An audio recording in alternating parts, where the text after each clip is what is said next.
আজকে দেখাবো আমি হালকা মশলা দিয়ে ফুলকপি আলু দিয়ে কাতলা মাছের ঝোল। প্রথমে কাতলা মাছটা ভেজে নিলাম, খুব হালকা করে ভাজবো।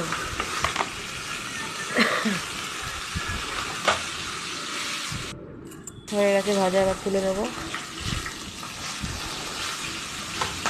খুব কড়া করে ভাজবো না, হালকা হালকা করে ভাজবো।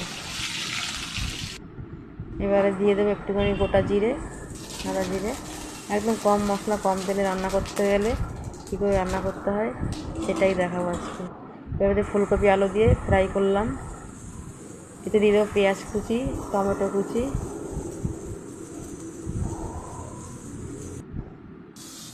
হয়ে গেছে ফ্রাই করা। এবার দেবো বাটা মশলা। এটা দিলাম আদা রসুন বাটা,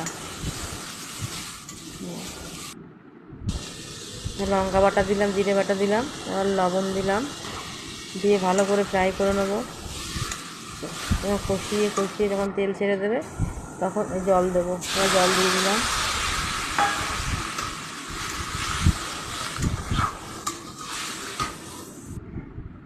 জল দিয়ে একবারই মাছটা দিয়ে দিয়েছি, কারণ মাছটা ভালো ভাজিনি, হালকা করে ভেজেছি, তো সিদ্ধ হতে সময় লাগবে। তোমরাও করে খাবে, দেখবে হালকা মশলা দিয়ে হালকা তেলে হালকা রান্না হয়ে গেল। গরম গরম ফুলকপি দিয়ে কাতলা মাছের ঝোল।